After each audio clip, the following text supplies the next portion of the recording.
계속해서 표면적 유대인과 이면적 유대인 안의 말씀을 같이 보도록 하겠습니다. 로마서 2장 17절에서 3장 20절의 말씀이죠. 저희가 이 로마서의 내용을 좀 구체적으로 보다 보니까 전체 흐름 구조를 잃어버리실 수 있으니까 항상 시작 전에 이 로마서 전체 구조를 다시 머릿속에 한번 정리하시는 게 좋을 것 같아요. 자, 로마서 지금 저희가 본론을 다루고 있는데 본론의 첫 번째 주제가 우상숭배와 동성애 문제, 2장 16절까지 그 문제였다 그랬죠. 그리고 나서 지금 2장 17절부터 3장 20절까지가 유대인 성도와 이방인 성도의 갈등, 특별히 유대인 성도들이 그 표면적 율법을 중요시하고 할례를 중요시하는 표면적 유대인들, 그들의 종교성 때문에 같이 교회 안에 들어와 있는 다른 이방인 성도들과 갈등을 가질 수밖에 없죠. 그 핵심 내용이 이제 그 다음 주제인 율법과 복음으로 연결됩니다. 율법을 지키면서 구원을 받은 것이냐, 아니면 복음으로 구원을 받은 것인가. 그래서 저희가 복음, 예수 그리스도의 복음으로 말미암아 저희가 믿음으로 구원을 받은 것이었죠. 그래서 좀 이 내용 전개가 이렇게 흘러가는 거예요. 그래서 좀 다시 한번 우상숭배 동성애 문제가 유대인만의 문제가 아니었죠. 이것이 헬라인에게도 큰 문제였고 이게 로마 교회 안에까지 들어와서 심각한 문제를 일으켰었어요. 그리고 그것이 이제 두 번째 주제인 유대인 성도들, 표면적 유대인, 율법을 지키는 사람들 때문에 교회에 혼란이 있었죠. 그래서 전체적으로 정리해 주는 것이 결국 1장부터 8장까지 본론의 핵심 내용은 무엇인가? 우리가 바로 예수 그리스도의 복음 안에서 믿음으로 구원을 받는다는 율법과 복음의 관계를 1장부터 8장까지 다룬 거예요. 그게 핵심 내용이죠. 그리고 저희가 잘 아는 9장부터 11장은 구원의 순서, 이 복음이 어디로 흘러갈 것인가? 이방인의 충만한 숫자를 채우는 쪽으로 흘러갈 것이다. 그렇게 흘러갈 거예요. 그리고 12장부터 16장까지가 바로 이렇게 우리가 복음과 구원의 신비한 순서를 깨달은 성도들이 어떻게 살 것인가? 그것이 그래서 참된 영적 예배자의 삶이 무엇인가가 이제 결론 부분이에요. 자, 이렇게 큰 흐름을 갖고 항상 보시기 바랍니다. 지난주에 저희가 그래서 이 유대인들을 통해서 하나님께서 창조 목적과 창조 교육을 이 유대인들, 구약의 성도들을 통해서 미리 보여주셨다. 그런 것들을 보았었죠. 자, 하나님의 구원과 창조주 되심과 창조 목적을 유대인이라는 민족을 통해서 우리에게 직접적으로 구약의 드라마라는 것을 통해서 이분들에게 배역을 맡기시고 이렇게 저희들 깨닫게 해주셨죠. 이렇게 저희 이 안에 지난주에 유대인들의 그 불의함과 하나님의 의의가 대조적으로 표현되어 있었는데 그것이 사실 유대인만의 문제가 아니라 모든 사람들의 문제인 것이죠.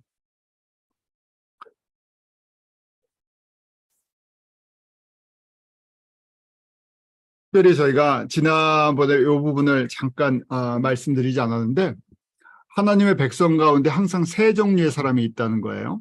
유대인에게도 그렇고 이것이 이제 교회 안에도 그렇죠. 그래서 이제 저희가 크게 믿음의 세 가지 형태인데 은혜로 구원을 받은 사람들, 제일 많은 분들이에요. 제일 많은 분들이 구원의 은혜까지 받은 사람들.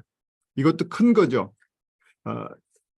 왜냐하면 이 믿음으로 구원을 받는 것, 예수 그리스도의 주되심과 그리스도 되심을 고백하는 사람들이 저희가 지금 넓은 의미의 기독교, 우리 캐톨릭이나 그다음 정교회나 뭐 다 포함해서 전체 기독교인의 많아야 20%가 안 된다 그랬었잖아요. 적게는 10%에서 20%, 우리 복음주의라고 이반젤리컬이라고 이야기하는 그 그룹 안에 들어있는 사람들이 적게는 10%, 많게는 20%, 80%의 사람들은 복음적인 관점에서 보면 구원을 받았다고 볼 수 없는 사람들이에요. 그래서 숫자적으로 보면 저희가 인구가 만약에 지금 현재 인구가 약 80억이다 그러면 80억 중에서 약 30%가 기독교인이죠. 넓은 의미의 기독교인 다 포함해서. 그러니까 한 24억 정도 되는 거죠. 그리고 그 안에서 10%면 2억 4천, 많으면 한 4억 8천. 그러니까 2억에서 5억 정도의 사람들이 복음의 이 구원의 은혜를 받은 사람들 안에 들어가지 않을까 보는 거죠. 적은 숫자예요. 그 다음에 두 번째 단계의 믿음, 두 번째 단계의 은혜가 그 안에서 예수님께서 이 땅에서 복을 주신다는, 이 땅의 것을 얻고 이 땅에서 체험하고 하는 것 때문에 예수님을 열심히 믿는 사람들, 열심히 있는 성도들이에요. 그런 성도들이 또 그 안에서 많이 있는 게 아니죠. 우리 이제 저희가 일반적으로 교회에서 열심히 봉사하고 섬기는 분들, 요새는 점점 열심히 섬기고 봉사하는 분들이 줄어들고 있죠. 손님들이 많아지고요. 그러니까 예배 드리러 오는 게스트들은 많은데 실제 사역 안에서 이 두 번째 믿음을 갖고라도 사역을 하는 분들은 점점 줄어들고 있어요. 그다음 세 번째 믿음은 우리 잘 아는 히브리서 11장의 믿음. 우리 저희가 한 10%, 5%도 될 수도 있죠. 많으면 좋겠는데, 그래서 교회에 건강한 것이 이분들을 통해서 건강함이 유지되고, 또 히브리서 11장의 믿음, 성령의 9가지 열매를 맺는 사람이라고 볼 수도 있고, 예수님의 신부들이다 볼 수 있고, 또 팔복의 사람이다, 저 세상의 복을 추구하는 사람들이다, 남은 자다, 헌신자다, 이런 표현들을 쓸 수 있겠죠. 저희가 사실은 항상 이 말씀을 같이 나누면서 고민 중에 하나예요. 왜냐하면 이 말씀이 두 번째 믿음에 있는 분들한테도 별로 잘 안 들리는 말씀이에요. 왜냐하면 두 번째 있는 분들, 두 번째 그 열심히 있는 분들인데, 이분들의 관심은 내가 이렇게 했으면 내가 이 땅에서 어떻게 예수님으로부터 뭘 받습니까? 눈에 보이는 증거들을 원하시는데, 세 번째 믿음은 그걸 뛰어넘는 거죠. 그 눈에 보이는 이 땅의 증거들이 없어도 내가 새하늘 같은 땅에서 그 요한계시록의 메시지, 그걸 소망하는 거예요. 세 번째 믿음의 사람들이 창조주와 창조 목적을 깨닫고 순종하는 사람들. 정말 팔복의 의미를 깨닫고 묵상하는 사람들. 먼저 그의 나라와 그의 의를 구하는 사람들. 이것이 열심이나 노력으로 만들어지지 않죠. 자, 이것이 저희가 교회에도 적용이 되고 선교지에도 적용이 되고 사역에도 적용이 돼요. 사역할 때도 그렇잖아요. 저희 교회에서 봉사할 때도 그래요. 어떤 분들이 제일 많습니까? 첫 번째에 속한 분들이 제일 많아요. 그렇잖아요. 통계적으로 항상 숫자 그래요. 첫 번째 분들이 한 60%다. 그러면 이제 두 번째, 이 세상의 복을 추구하는, 그렇지만 열심히 있는 분들이 한 20%다. 그 다음에 히브리서 11장에 믿음을 갖고 있는 분들이 한 10%다. 근데 교회는 요새는 민주적이죠. 그래서 가장 큰 의견을 결정할 때 공동의회에서 결정을 해요. 대부분의 교회가. 공동의회는 어떻습니까?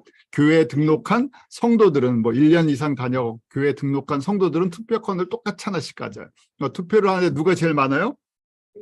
1번 사람이 제일 많아요. 그러니까 교회는 어느 방향으로 가게 돼 있습니까? 1번 방향으로 가게 돼 있어요. 뭘 할 경우에? 투표를 할 경우에. 그다음에 이제 여러분들이 숙제죠. 그럼 교회에서 투표하지 말아야 됩니까? 그러면 뭐라고 해요? 투표 안 하면요. 목사님이 독재한다 그러죠. 그렇게 되죠. 구조가요. 그런데 이게 이제 일반 교회가 갖고 있는 갈등이에요. 왜냐하면 일반 성도들은 첫 번째 믿음의 소유자가 제일 많아요. 근데 또 이민교회는 여기다가 플러스 뭐가 더 있습니까? 첫 번째 믿음도 없는 교인들도 많으세요. 첫 번째 이 이민교회 특징이죠. 또 왜냐하면 저희는 이민 공동체로 시작이 했기 때문에 첫 번째 은혜로 구원받은 이런 믿음이 없는 분들도 꽤 계세요. 그렇지만 똑같이 투표권을 하나씩 갖고 있으니까 교회의 본질대로 사역을 하기가 쉽지가 않아요. 그래서 이 안에 다양한 모습들과 갈등이 있어요. 자, 결론적으로 세 번째 믿음의 사람들을 통해서 주님께서 일을 하고 계세요. 자, 여러분들이 이것은 지혜롭게 한번 이런 걸 보시는 연습을 하시면 좋아요. 어디나 다 이게 존재해요. 이제 표면적 유대인, 그 이면적 유대인의 마지막 부분이 3장 9절에서 20절 모든 사람이 다 근데 죄 아래에 있다는 거예요. 3장 9절에 보면 유대인의 그 특징들, 유대인의 특권들을 저희가 보았었잖아요. 그러면 우리는 나오냐 결코 아니라 유대인이나 헬라인이나 다 죄 아래에 있다고 우리가 이미 선언하였다. 유대인들의 특권이 있었고 유대인들의 그 죄성, 율법적인 것, 그들이 하나님의 말씀을 받았지만 하나님의 말씀을 순종하지 못했어요.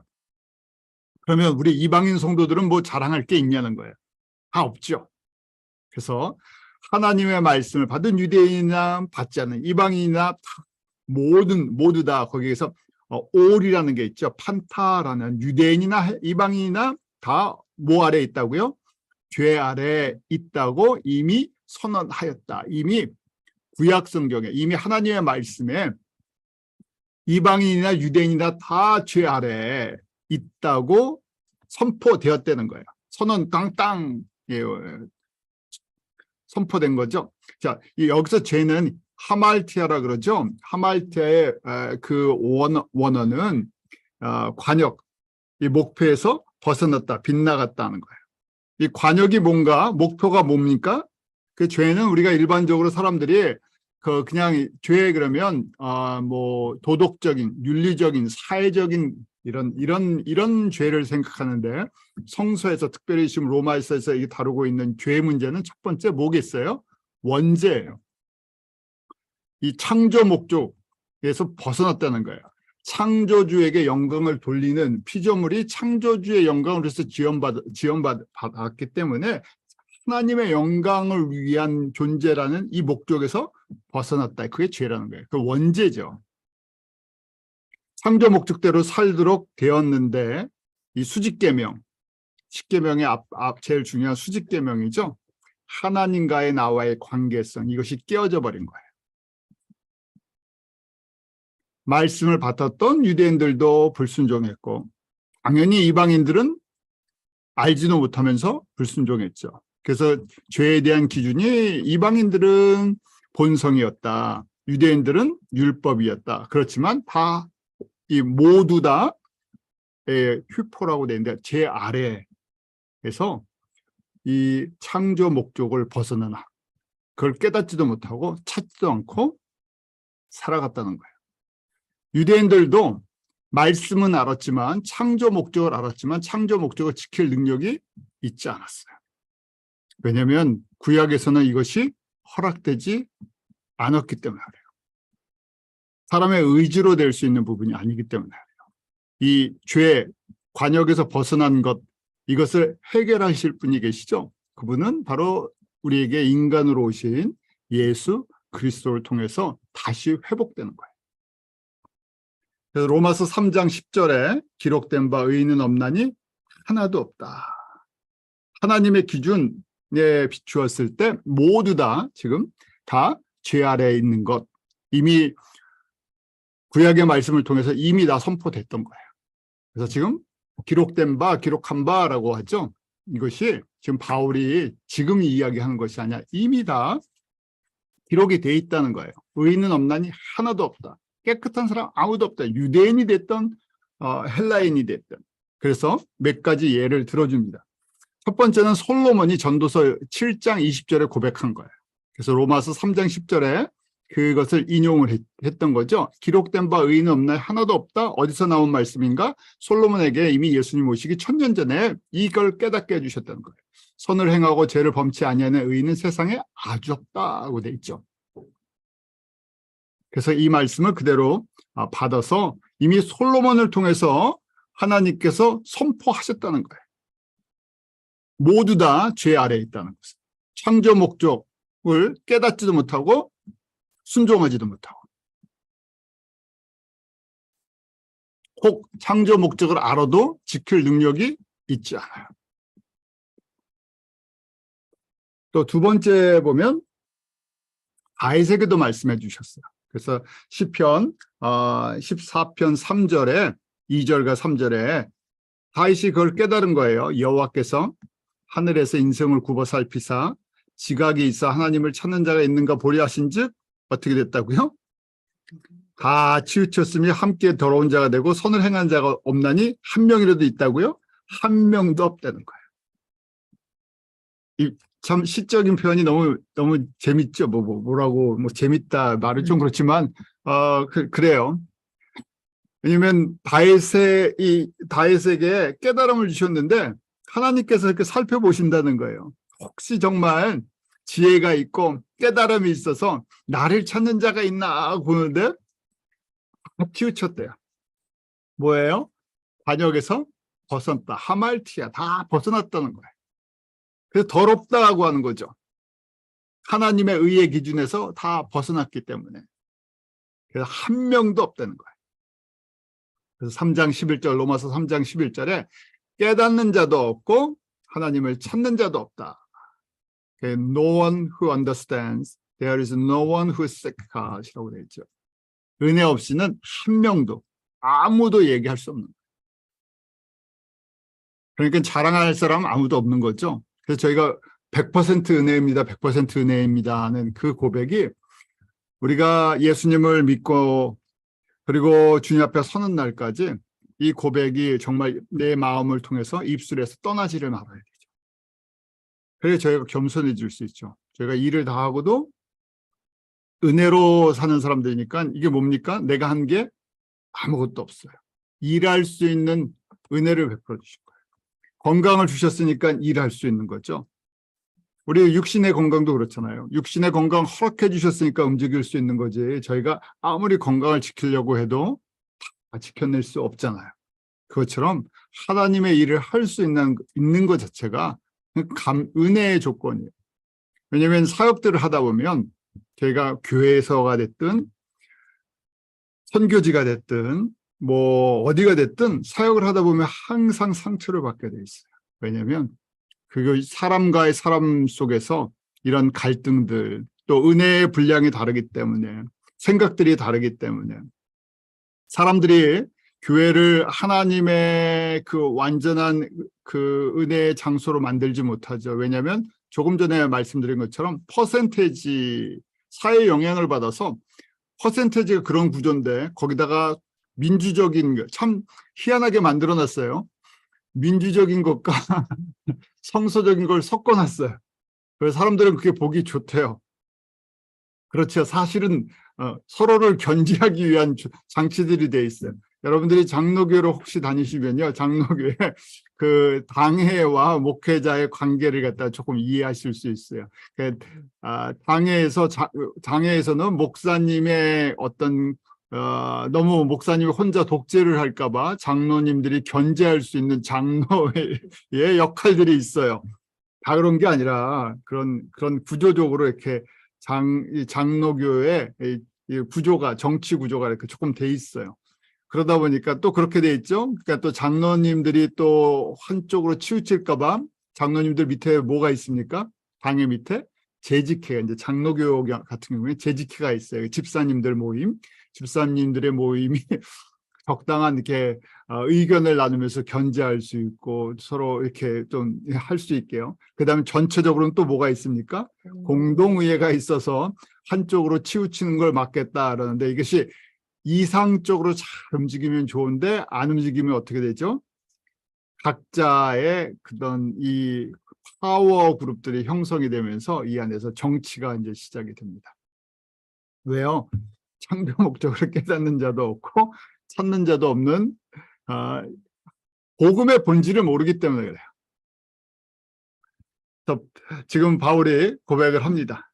그래서 3장 12절에 다 치우쳤다. 다 치우쳤다가 에클리너라는 건데요. 에크라는 것은 나가다 하는 거고 클리너는 쇠가 구부러진 상태래요. 그래서 이 심하게 비껴나갔다. 벗어났다. 구부러졌다. 이런 거예요. 몇 퍼센트나 빗나갔습니까? 창조 목적에서 그랬더니 몇 퍼센트요?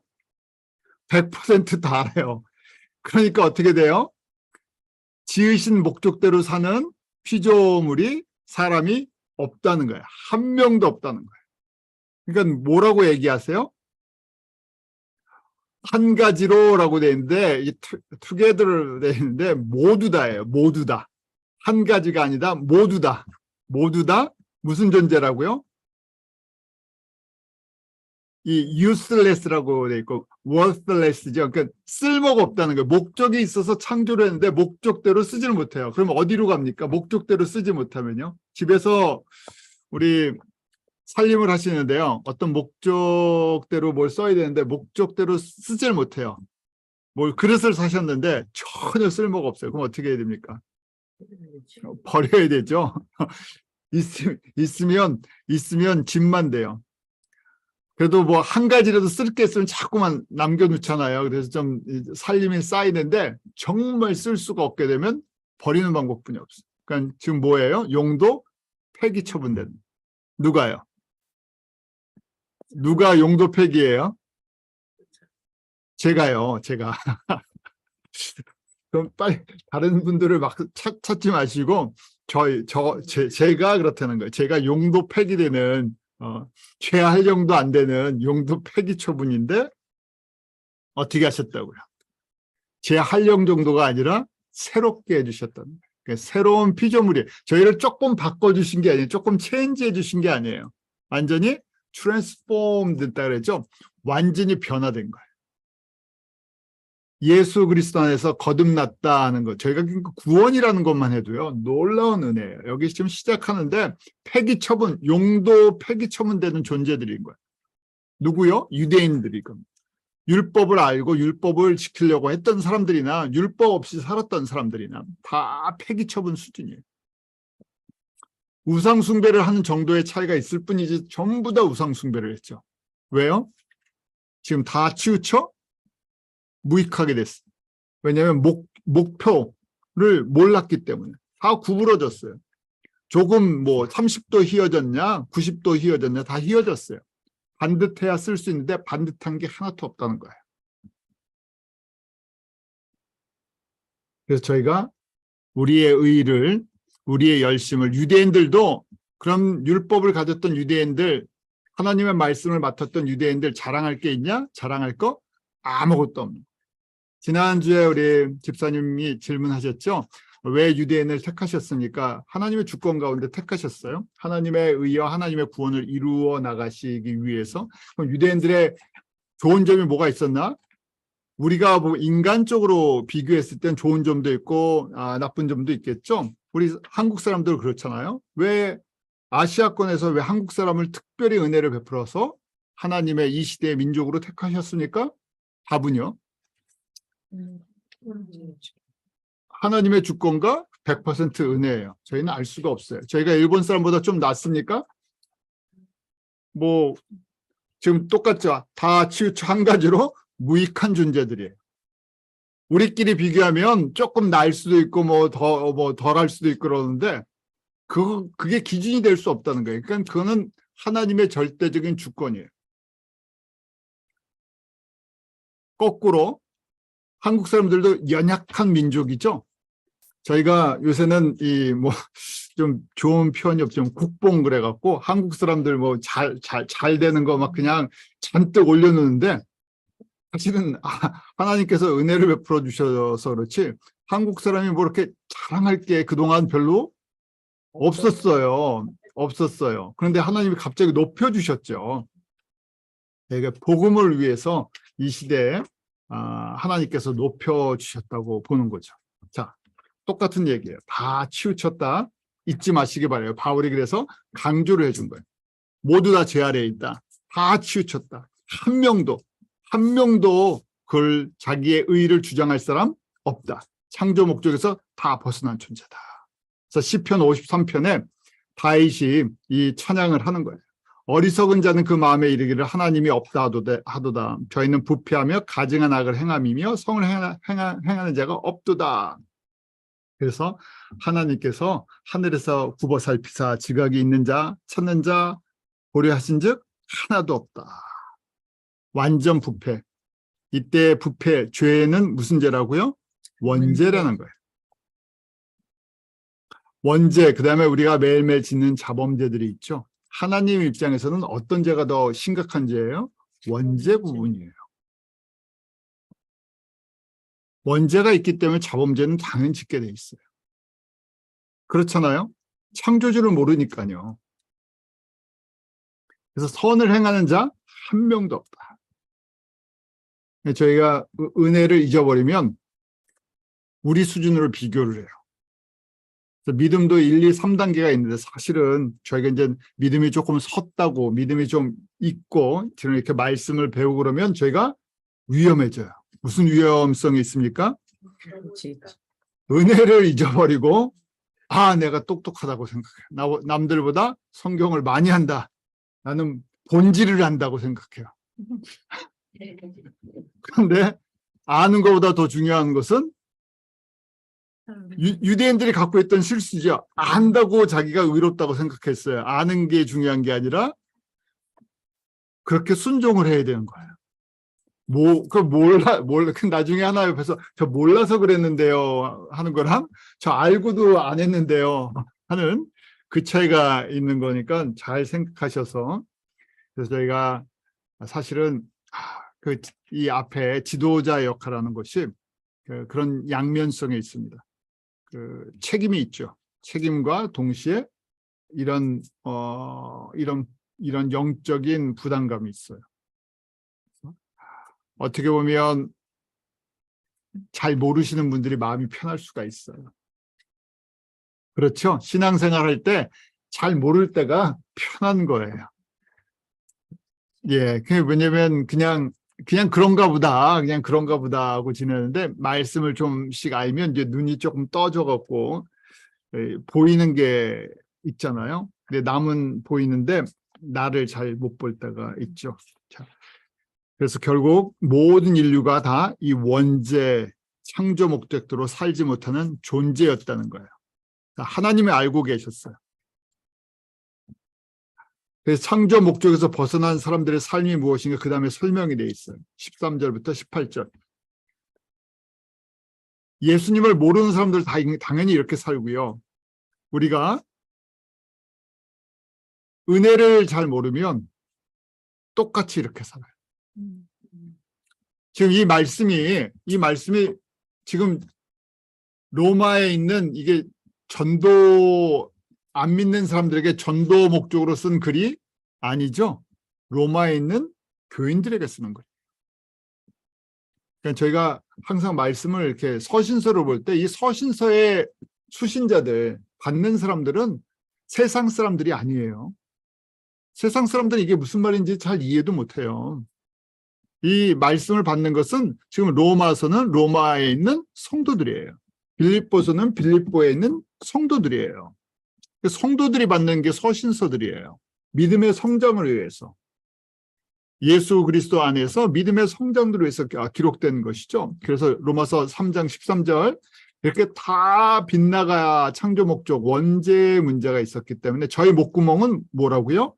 열린 무덤이요. 혀로는 속임을 베풀며 입술에는 독사의 독이 있고. 누가요? 로마에 있는 교인들, 저 뉴욕에 있는 교인들은 어떤지 잘 모르겠어요.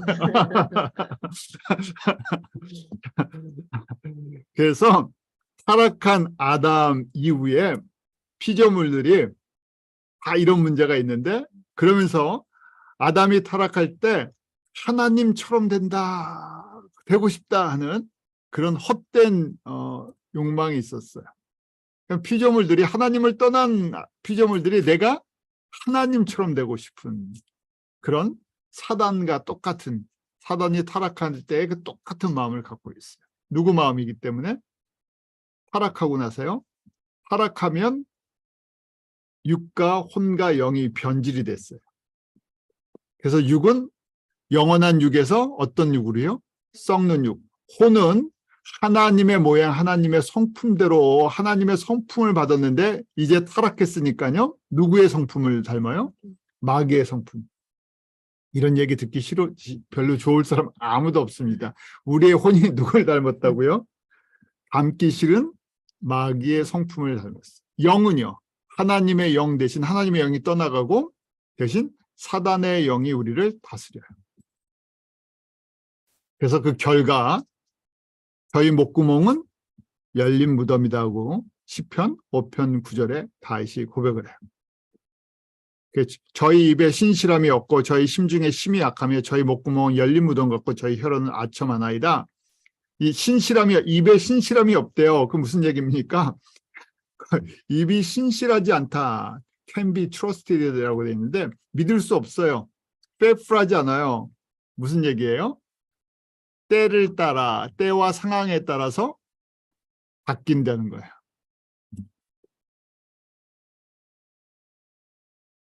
그 다음에 심중에 심이 약하다고 돼 있죠.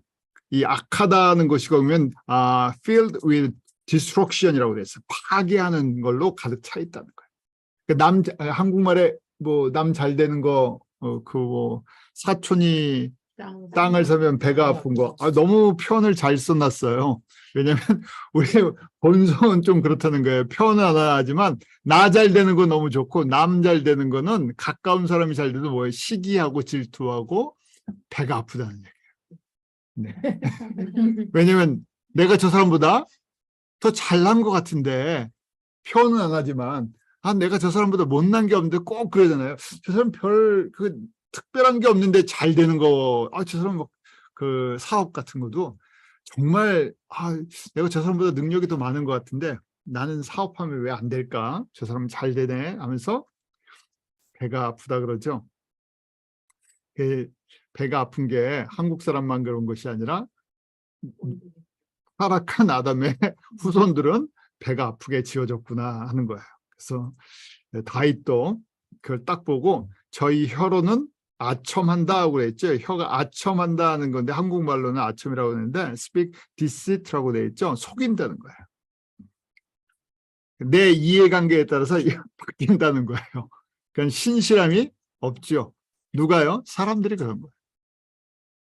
어떤 특정한 사람만요? 아니요. 모든 사람. 다 죄 아래에 있기 때문에. 하나님을 떠났기 때문에요. 하나님을 떠났으니까 떠난 사람의 특징이 누구의 성품이요? 마귀의 이게 마귀의 성품이라는 거예요. 그래서 이게 이 안에 겉으로 표현을 하느냐 안 하느냐의 정도의 차이가 있을 뿐이지 사람들 마음속에 이런 게 다 있다는 거예요.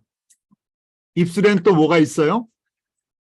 독사의 독이 있대요. 시편 140편 3절에 보면 뱀같이 그 혀를 날카롭게 하니 그 입술 아래는 독사의 독이 있다.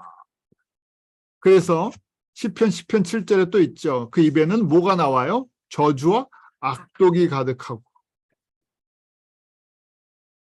야고보서 3장에도 이 혀의 권세에 대해서 이렇게 표현해주고 있죠. 그러니까 우리가 한 입술, 한 혀로 사람을 칭찬하기도 하고 사람을 죽이기도 해요. 요새는 언어폭력이라는 말을 쓰잖아요. 얼마나 무서운 건가. 사람들한테 그 육체적인, 그 물리적인 폭력뿐만이 아니라 언어적인 것, 정서적으로 이런 것들이 얼마나 심한가. 왜 이것이 나오는가? 어떤 일부 사람들의 정신질환이 아니라 하나님을 떠난 사람들의 속성이라는 얘기예요. 그래서 원죄 아래에 창조 목적대로 살지 않는 삶, 누구의 컨트롤 받아요? 사단의 컨트롤 받고 사단의 성품을 다는 거예요. 사단의 특징이 무엇인가? 하나님을 대적하는 거예요. 하나님 대신 내가 하나님이 되고 싶은 거예요. 그러니까 저희가 어떤 종교를 갖고 있던 뭐 무종교를 갖고 있던 하나님을 떠난 사람들, 창조 창조주와 창조 목적인 하나님께 영광을 돌리는 걸 알지 못하면 결국 누가 영광을 받아야 돼요? 쉽게요. 뭐 어렵게 생각해. 내가 영광을 받아야 돼요. 내가 인정을 받아야 돼요. 그러니까 그렇게 못 받으면 어떻게 됩니까? 교회에서 상처받으세요. 직분에 상관없어요. 만약에 목사님이 이걸 깊게 은혜 가운데 이 안에 거하지 못해요. 누구나 다 똑같으니까요. 이게 본성이에요. 우리가 갖고 있는 원래 본성이에요. 그래서 이걸 항상 벗어야 돼요.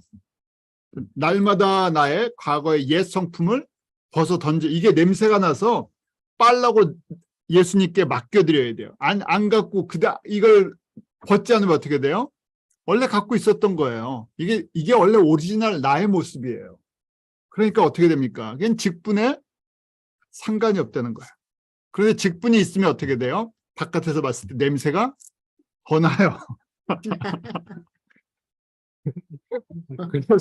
그래서 앞에 서는 걸 좋아하지 마십시오. 네, 서기 전까지는 잘 모르십니다. 왜냐면 남들 냄새 맡을 때는 냄새 잘 난다고 바깥에서 볼 때는 보는데요. 앞에 서면요, 그 위치가 되면 전에 안 나던 냄새까지 나요. 근데 사람이 연약해서요, 그 앞에 있어서 내가 냄새를 풍길 때 사람들이 반응을 할 때 그때 조금씩 인식을 해요. 그래도 그럼 겸손해지는 거죠. 아, 사람들이 이런 냄새를 맡는구나 하면 겸손한 거고요. 사람들이 냄새를 맡건 못 맡건 간에 나는 더 이렇게 살아야 되겠다 하는 분들도 계시겠죠. 왜요? 왜 그렇게 했습니까? 어렵게 생각하지 마세요. 내 안에 내 냄새를 못 맡아서 그래요. 우리 너무 영적으로 생각하지 마시고 영적인 걸 생각하실 때 쉽게 생각하려면요, 우리 주변에 우리 육적인 거 생각하시면 바로 연결이 돼요. 왜냐면 내 냄새를 잘 못 맡으면 일주일도 샤워 안 하고, 저희 옛날에 그랬었잖아요. 옛날에 한국에서 물 잘 안 나오고 뜨거운 물 없고 샤워 시설 없을 때, 네, 자주 가면 일주일에 한 번 목욕탕 갔고요. 뭐 한 달에 한 번도 갔었어요. 아주 옛날 어르신들은요, 명절에 한 번씩 부엌에서 물 받아놓고 하셨다고 하시더라고요. 네. 알아도 어떻게 해요? 그냥 그렇게 사는 거죠. 왜요? 다 냄새 나니까. 그 냄새 속에서 같이. 예. 근데 지금은 어떻게 해요? 지금은 하루만 샤워를 안 하면 이 얼굴이나 이 몸에 기름이 주르르 흐르는 것 같아요. 깊은 잠이 안 들어요. 똑같아요. 영적으로 내가 민감해지기 시작하면 조금만 묻어도 어떻게 돼요? 이거 내가 이 문제가 있구나, 끈적끈적하구나, 관리가 되는 거예요. 왜냐하면 우리는 어디에 살고 있기 때문에요. 노출돼 있죠. 사단이 컨트롤하는 세상 속에 살기 때문에. 자, 그래서 발은 설명 안 드려도 다 알겠죠. 그 발은 바울이 지금 다 설명을 하는 거예요. 창조 목적에서 벗어난 사람들의 삶, 은혜를 알지 못하고 살면 율법을 아무리 지켜도 뭐예요? 율법을 아는 거지 그걸 내가 지킬 능력이 있다고요? 치우쳤는데 다 치우쳤어요. 한 명도 없대요. 똑같다는 거예요. 그러니까 저희가 이걸 알면 교회 성도들을 이해할 수 있어요. 그렇구나. 다 이 상태에서 다 부름을 받았고 이 상태에서 같이 살고 있는데 은혜를 많이 체험한 사람은 내 냄새를 좀 잘 맡는 사람.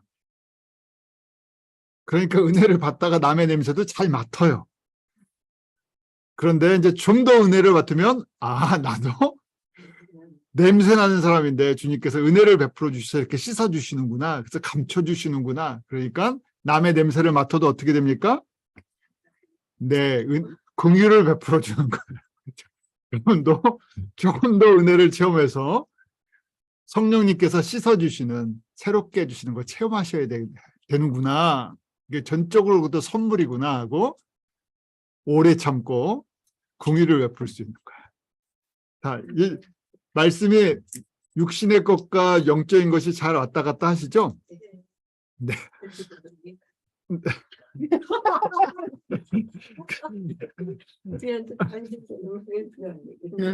입에 저주와 악독이 있으면 그 다음에 뭘로 움직여요? 발로 움직여지죠. 행동으로 움직여져요. 이사야 59장 7절 그 발은 행악하기에 빠르고 무죄한 피를 흘리기에 신속하며 그 사상은 제약의 사상이라 황폐와 파멸이 그 길에 끼쳐졌으며. 자, 로마서 3장 16절 17절 파멸과 고생의 그 길에 있어 평강의 길을 알지 못하고. 바울이 지금 기록된 바 지금 구약에 이렇게 다 이사야 선지자를 통해서 예수님께서 700년 전에 우리의 상태가 어떤 상태인지 지금 이사야가 선포하는 이 말씀이 이방인들을 향해서 선포하는 말씀이에요? 아니죠. 그 당시 이사야가 700년 전에 유대인들에게 하는 말씀이에요. 시편에 보면 다윗이 그 당시 하나님의 백성들인 이스라엘 백성들에게 하는 말씀이에요. 그 이스라엘 백성 속에 살면서. 지금 그래서 이사야 59장 8절에 평강의 길을 알지 못하며 그들의 행하는 곳에는 공의가 없으며 굽은 길을 스스로 만드다니 무릇 이 길을 밟는 자는 평강을 알지 못한다. 참 평강을 알지 못해요. 왜요? 창조 목적을 순종할 수 있는 힘이 없어요. 원죄 부분이 해결되지 않았겠다. 법은 아는데 법에서 자유케 되는 길은 없어요. 법이 있어서 내가 죄인이라는 것은 깨달을 수 있는데 그 법을 이길 수 있는 힘은 있는 게 아니죠. 결론적으로 다 이렇게 하면서 하나님을 두려워하는 것이 없다는 거예요. 3장 18절 다 창조 목적에서 벗어난 이유, 그 결론이에요. 왜 이렇게 행하나? 저희 눈앞에 하나님을 두려워함이 없다. 하나님이 안 보이니까. 이스라엘 사람들이 왜 우상 숭배를 할 수 있습니까? 하나님은 멀리 계신 하나님, 우상은 눈앞에 있고 물질은 눈앞에 있고 권세는 눈앞에 있으니까. 그래서 구약의 이스라엘 사람들 통해서 신약의 성도들을 보게 하는 거예요. 구약교회 성도들이나 신약교회 성도들이나 같아요. 그런 신앙의 패턴이. 저희도 예수님을 멀리 계신 예수님, 그런 예수님으로 생각하는 경우가 너무 많으니까 두려워하지 않죠. 이 두렵다는 건 단지 무서워한다는 것이 아니라 경외함이 없어요. 그래서 하나님을 경외함이 없으니까 내가 하나님의 자리와 하나님의 영광을 받으려고 하는 그런 이 타락한 모습으로 돌아가려고 하는 경향이 있죠. 시편 36편의 말씀을 지금 로마서 3장 18절에 기록하고 있습니다. 바울이 구약의 말씀, 시편, 다윗을 통해서 주시는 말씀, 솔로몬을 통해서 주시는 말씀, 이사야의 말씀, 이걸 다 지금 성령님께서 깨닫게 해주시는 거예요. 내가 이렇게 이미 과거에 1000년 전에, 700년 전에, 2000년 전에 다 선포하였다는 거예요. 너희들이 어떤 존재인지. 창조 목적에서 벗어난 원죄를 갖고 있는 사람들, 율법을 아무리 받아도 율법을 주어도 너희들은 그것을 지킬 능력이 없는 거라는 걸 알고 다 이런 존재라는 걸 이렇게 보여줬다는 거예요. 바울이 성령의 감동으로 이것을 지금 정리를 쫙 해주고 있는 거예요. 그래서 결론적으로 지금 3장 20절까지 저희가 모든 사람이 죄 아래 있다는 3장 9절 10절이에요. 그래서 의인은 없나니 하나도 없다. 하나님 앞에서 나의 의를, 나의 영광, 나의 열심, 나의 뭐를 자랑할 수 있는 사람 아무도 없다. 창조 목적을 알고 순종하는 사람 하나도 없다는 거예요. 그래서 두 번째 결론적으로 하나님을 두려움이 없죠. 창조주를 두려워하지 않아요. 경외하지 않아요. 그러니까 창조 목적에 관심이 없어요. 그러니까 다 자기의 이 땅에서의 삶에 관심이 있어요. 그러니까 예수님을 믿고 나서도 열심히 있는데 창조주께 영광을 돌린다는 정확한 의미를 알지는 못해요. 그러니까 저희가 일반적인 행위를 생각해요. 봉사하면 내가 성가대에서 찬양을 하면 누가 영광을 받으신다고 생각해요? 하나님이 영광을 받으신다고 생각해요. 그렇죠. 구조는 그래요. 그런데 하나님이 뭘 통해서 영광을 받으시는지 구체적인 그림은 있지 않아요. 우리가 아름다운 화음과 이 노래 가사로 해서 예배 때 찬양을 하면 하나님이 영광을 받으신다고 생각을 하세요. 틀린 얘기는 아니지만 표면적인 모습이죠. 표면적인. 또 저희가 교회에서 봉사를 하면 하나님이 영광을 받으신다고 생각을 해요. 또 저희 같이 하나님의 말씀을 가리키면 영광을 받으신다 그래요. 그러니까 저희가 하는 행위가 하나님의 영광을 받으신다고 하는데 행위보다 더 중요한 것이 우리의 중심을 보세요. 그러니까 창조주를 경외하는 것이 무엇인지를 정확하게 이해해야 되는데 창조주와 창조 목적을 정확하게 이해해야 돼요. 그리고 지금 바울이 로마서를 통해서 이걸 정리시켜주고 있는 거예요. 그래서 처음에 다른 이야기라는 게 복음이 무엇인가를 예수 그리스도가 우리의 복음이고 예수 그리스도가 우리의 중심이시고 핵심이 있어요. 예수 그리스도가 우리에게 창조주의 형상을 회복시켜주는 생명의 길을 열어주셨고 창조 목적을 깨닫게 해주셨고 창조 목적을 이루기 위해서는 우리가 의로운 삶을 살아야 되는데 성결의 삶을 마귀의 성품을 벗어버리고 성령님께서 도와주셔요. 예수님의 말씀을 통해서. 복음이 없이는 아무것도 이루어지지 않아요. 그러니까 결국은 복음의 본질이 회복되지 않는데 교회가 개혁된다? 일어나지 않아요. 그렇죠. 일어나는 것처럼 보이는 거예요. 교회 성장, 부흥 이런 게 일어나는 것처럼 보여요. 사람이 막 열심히 움직이면. 그런데 사람의 열심은 잠깐 그렇게 보여지는 그런 스쳐가는 바람과 같은 존재예요.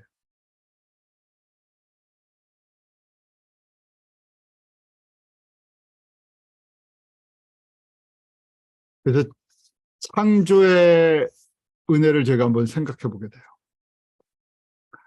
인간을 창조하실 때 하나님께서 선한 목적을 가지고 창조하셨어요. 그 선한 목적이 무엇입니까? 창조 목적대로 살도록 하시는 거예요. 그러니까 창조 목적이 무엇인가? 창조주께 영광을 돌리면 창조주의 그 행복을 우리에게 베풀어 주세요. 하나님이 누리시는 기쁨과 영광을 우리에게 나눠주세요. 이 세상은 하나님을 떠나 창조주를 떠났으니까요. 창조 목적에서 벗어났어요.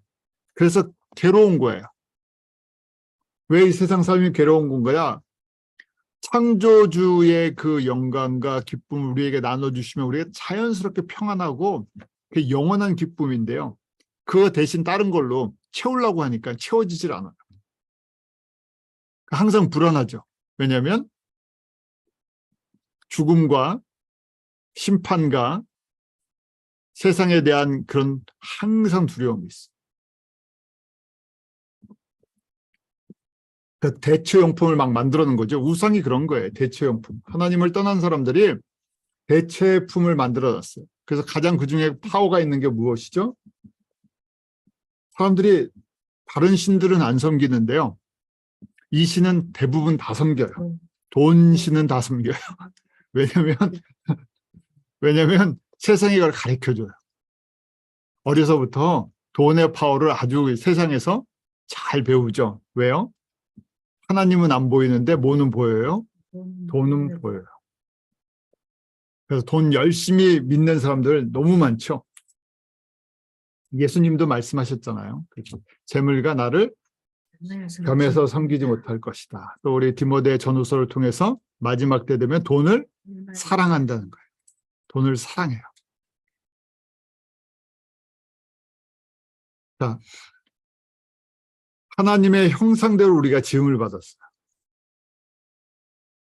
하나님의 형상대로 지음받았다 하는 것이 우리 하나님의 성품을 가졌다는 거예요. 지정의 얘기하죠. 하나님의 성품을 가졌어요. 그 은혜, 진짜 큰 은혜는 무엇이죠? 하나님의 성품을 회복받는 거예요. 하나님의 성품을 대표적으로 우리에게 가르쳐 주는 게 팔복이에요. 그러니까 저희가 팔복이 무슨 복입니까? 여태까지 살아왔던 인간의 역사로 봤을 때 팔복은 복이 됩니까? 안 되죠. 그런데 팔복이 복이라고 지금 예수님께서 강조를 하신 거잖아요. 왜요? 이게 하나님의 성품이기 때문에. 그럼 거꾸로 올라가죠. 하나님의 성품이 회복된다는 건 뭐예요? 창조 목적을 순종할 수 있는 능력이 있다는 거예요. 창조 목적 순종을 하면 어떤 행복이 있어요? 하나님의 창조주의 행복을 주신다는 거예요. 하늘에 속한 복을 주신다는 거예요. 자, 창조의 또 그 은혜는 하나님의 영을 우리에게 부어주셨어요. 창세기 2장 7절 흙으로 사람을 지으시고 생기를 그 코에 불어넣으셨으니 사람이 생명이 된지라. 하나님의 그 관점에서 봤을 때는 우리 흙으로 사람을 만드신 다음에 우리에게 뭘 집어넣으셨어요? 하나님의 성령을. breath of life죠. 이것이 하나님의 영, 성령이에요. 그러니까 그 다음에 became a living being. 하나님이 보실 때 살아있다는 거예요. 그러면 하나님이 보시기에 죽은 존재는 뭐예요? 성령님이 떠나면, 하나님의 영이 떠나면 사람이 보기에는 살아있는데 육신적으로는 살아있는 게 아니죠. 그래서 하나님의 영을 불어넣어 주셨어요. 그래서 예수님이 십자가에 죽으시고 부활하심으로 말미암아 우리에게 바로 이 하나님의 영이 다시 임하시게 된 거죠. 또 우리에게 거룩한 사명을 주셨어요. 창조의 그 사명 주신 거죠. 창세기 1장 28절 동역자로 불러주셨어요. 파트너로. 다른 피조물은 이런 피조물이 없어요. 그래서 복을 주셨는데 우리가 잘 아는 생육하고 번성하고 땅에 충만하고 땅을 정복하고 마지막에 뭘 하라고요? 다스리라 하고 있어요. 창조 목적대로 다스려라. 우리가 창조 목적을 벗어나 버리니까 어떻게 됩니까? 모든 피조 세계가 다 흐트러져 버렸어요. 그래서 에덴 동산을 회복한다는 것은 이 창조 목적, 하나님의 동역자로 우리가 회복되는 거예요. 그러니까 예수님을 믿고 저희가 구원을 받았으면 이제 그 다음에 훈련을 받죠. 무슨 훈련 받아요? 창조 목적 지도자 훈련을 받는. 여러분들은 오케스트라 지휘를 하셔야 되는데 어떻게 파트를 지휘를 하시든 전체를 지휘하시든 하나님께서 주신 은사대로 다스리는 은사가 있어요. 이걸 잘해야 어떻게 됩니까? 새하늘과 새 땅에서 다스릴 수 있어요. 왜냐하면 이것이 오리지널 그림이기 때문에. 그래서 이제 새 하늘과 새 땅이 되면 온 우주에 하나님의 생명으로 가득 찰 것이고 그때 하나님의 백성들이 온 우주에 흩어져 있을 텐데 거기서 뭘 할 건가? 우리 계시록 5장 7장에 보면 보좌로부터 찬양하는 예배드리는 모습이 쫙 퍼져나가잖아요. 보좌에서부터 시작해서 온 우주로 퍼져나가요. 그래서 보좌 앞에 있는 사람들 우리 대표적인 분들이죠. 우리 24장로라고 돼 있는데 그분들 밑에 그러니까 이게 그 저의 구조로 보면 그렇게 해서 퍼져나가게 돼 있으니 그 밑에 또 또 장로님들이 계시겠죠. 또 다른 장로님들이 그걸 이렇게 좀 비주얼라이즈 하면서 저희가 저 대열에서 같이 하나님을 찬양하는 그 그룹들의 리더들 되시는 그런 소망들이 있으시길 바라요. 오늘 여기까지 지금 시간을 조금 잠깐 보겠습니다. 네, 여기까지 해야 되겠죠? 좀 더 하면 양이 좀 늘어날 것 같아요. 그래서 오늘 여기까지 하시면서 우리가 우리의 원래 모습을 정확하게 볼 때 정말 은혜가 될 수 있는 것이죠. 바울이 그래서 좀 유대인이나 헬라인이나 다 어디 아래에 있다고요? 죄 아래에 있다. 다 창조 목적에서 벗어난 존재다. 율법을 맡았었든 율법이 없었든 우리가 신앙생활하면서 그대로 이게 적용이 되죠. 우리가 신앙의 연도, 우리 성경의 지식, 그것이 나를 변화시키는 것이 아니라 예수 그리스도께서 베풀어 주신 은혜와 복음의 능력이 나를 새롭게 하는 것. 그러니까 우리가 전할 것도 똑같은 것. 이런 고백이 매일 저희 가운데 있기를 원합니다. 기도하겠습니다. 하나님 아버지 참 감사합니다. 이 밤에 다시금 주님의 은혜를 저희로 묵상하게 해주시면 감사합니다. 모든 사람이 죄를 범하였음에 하나님의 영광에 이르지 못한 존재입니다. 우리의 열심, 우리의 자랑하는 지식, 또 우리가 말씀을 배우는 이 모든 것, 어떤 것도 우리 자신의 의의가 되지 않은 것을 고백합니다. 예수님께서 저에게 찾아와 주셨고 예수 그리스도의 복음을 듣게 하시고 깨닫게 하시고 또 주님 말씀을 사모하는 이런 복된 심령 허락해 주심을 감사합니다. 예수 그리스도의 복음 외에는 저희가 증거할 것도 없고 예수 그리스도와 그 복음 외에는 세상을 변화시킬 수 있는 능력도 없음을 고백합니다. 아버지 하나님, 주님 오실 때가 가까운 이때 저희들이 복음의 진리에 든든히 서게 하시고 저희를 통해서 오직 예수 그리스도의 복음과 하나님의 영광만이 나타날 수 있도록 은혜로 저희를 사용하여 주시옵소서. 감사하며 예수님 이름으로 기도하옵나이다. 아멘.